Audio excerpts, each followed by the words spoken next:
உலகம் முழுவதும் உள்ள நிரஞ்சனா சேனல் நேயர்கள் அனைவருக்கும் பணிவான வணக்கம்.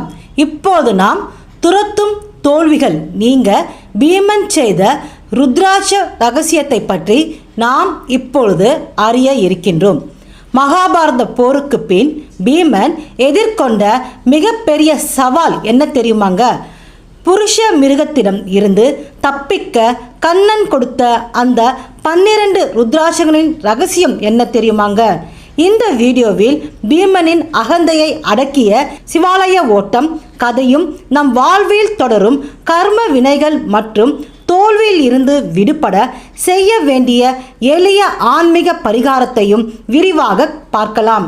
சரிங்க, இந்த வீடியோவில் நாம் என்ன எல்லாம் தெரிந்து கொள்ள இருக்கிறோம் என்றால், புருஷ மிருகம் மற்றும் பீமன் கதை, 12 சிவலிங்கங்கள் உருவான வரலாறு, அரியும் சிவனும் ஒன்று என்ற தத்துவம், தடைகள் நீங்க செய்ய வேண்டிய சிவார்ப்பண பரிகாரம், இவை அனைத்தும் இந்த வீடியோவில் நாம் தெரிந்து கொள்ள இருக்கின்றோம். முதலில் பீமனை ஏன் புருஷ மிருகம் துரத்தியது என்பதை பற்றி அறியலாம். மகாபாரத போருக்கு பின் தர்மர் அஸ்வமேத யாகம் செய்ய தீர்மானித்தாருங்க. அந்த யாகத்திற்கு பால் கறப்பதற்காக புருஷ மிருகம் என்கின்ற விசித்திரமான விலங்கின் பால் தேவைப்பட்டதுங்க. அந்த விலங்கோ சிவபெருமானின் தீவிர பக்தன். அதே சமயம் விஷ்ணுவின் பெயரை கேட்டாலே மிகுந்த கோபம் கொள்ளும் இயல்பு உடையதுங்க. அந்த பாலை கொண்டு வரும் கடினமான பொறுப்பு பலசாலியான பீமனிடம் ஒப்படைக்கப்பட்டதுங்க. புருஷ மிருகத்தை எதிர்கொள்வது அவ்வளவு எளிதல்ல என்பதை அறிந்த கண்ணன் பீமனிடம் 12 ருத்ராட்சங்களை கொடுத்து ஒரு ரகசியத்தை சொன்னாருங்க. அது என்ன தெரியுமா? பீமா, இந்த மிருகம் உன்னை துரத்தும் பொழுது ஒரு ருத்ராட்சத்தை தரையில் போடு, அது உடனே சிவலிங்கமாக மாறும். சிவபக்தனான அந்த மிருகம் லிங்கத்தை பார்த்தவுடன் உன் மீதான கோபத்தை மறந்து அதற்கு பூஜை செய்ய தொடங்கிவிடும். அந்த இடைவேளையில் நீ தப்பித்து ஓடலாம் என்றார் கிருஷ்ண பரமாத்மா பீமனிடம்.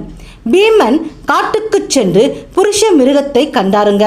விளையாட்டுத்தனமாக கண்ணன் சொன்ன எச்சரிக்கையை மறந்து அந்த மிருகத்தின் முன்னால் நின்று கோபாலா கோபாலா என்று விஷ்ணுவின் நாமத்தை சொல்லி சீண்டினாருங்க. அவ்வளோதாங்க.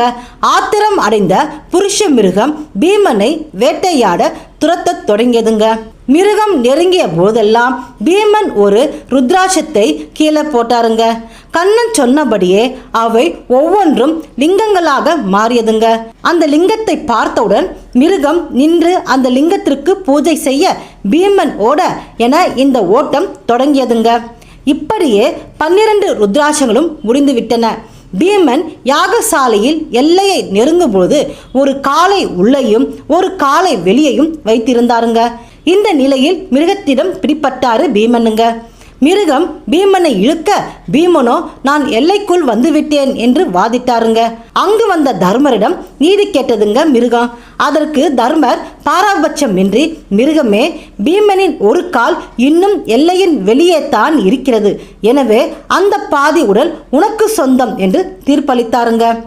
தர்மரின் நேர்மையை கண்டு வியந்த புருஷ மிருகம் பீமனை விடுவித்ததுங்க. அப்போது பீமன் ஒரு உண்மையை உணர்ந்தாருங்க.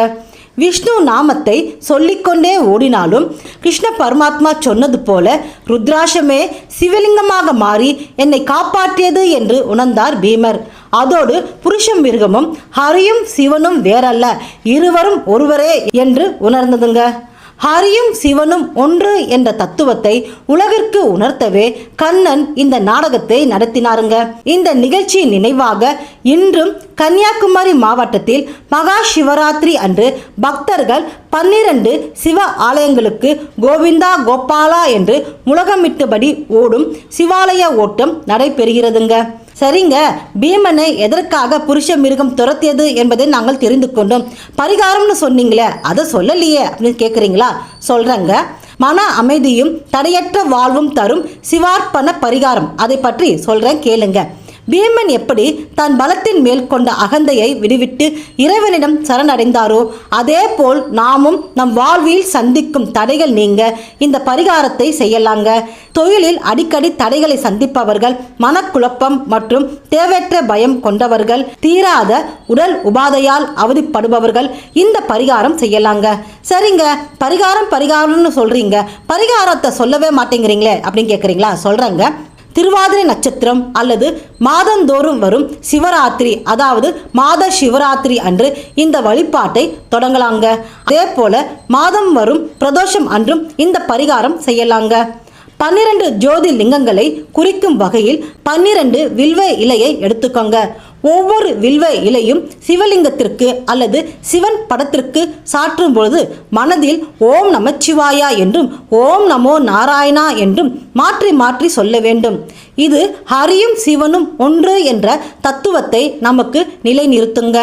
வழிபாடு முடிந்ததும் உங்களால் முடிந்த ஏழை எளியவர்களுக்கு பால் அல்லது பால் சார்ந்த உணவுப் பொருட்களை தானமாக கொடுங்க. ஏனெனில் பீமன் தேடிச் சென்றது புருஷ மிருகத்தின் பால் தாங்க. பாலால் தயாரிக்கப்பட்ட உணவை தானமாக கொடுக்கும் பொழுது பால் பொங்குவது போல் உங்கள் வாழ்க்கையில் மகிழ்ச்சி பொங்குங்க. புருஷ மிருகம் என்பது பீமனை துரத்தி கொண்டு வந்ததே, அதே போல் நம்முடைய கர்ம வினையும் நம்மை துரத்தி கொண்டே வரும். அதிலிருந்து விடுபடவே இந்த 12 வில்வ இலை வழிபாடுங்க. இந்த பரிகாரத்தினால் இறைவனின் பாதுகாப்பும் ஆசீர்வாதமும் நமக்கு பரிபூர்ணமாக கிடைக்கும். குறிப்பாக எதிரிகள் விலகி வாழ்க்கையில் நிம்மதி நிலைத்து இருக்குங்க. இந்த பரிகாரத்தை நம்பிக்கையோடு செய்யுங்க. நிச்சயம் ஹரியும் சிவனும் உங்களையும் உங்கள் குடும்பத்தையும் காப்பாற்றுவார், மகிழ்ச்சியாக வைத்திருப்பார். இதுபோல் இன்னும் பல பயனுள்ள தகவல்களை அறிய நிரஞ்சனா சேனலை பாருங்கள். என்றும் நிரஞ்சனா சேனலோடு இணைந்திருங்கள். நன்றி, வணக்கம்.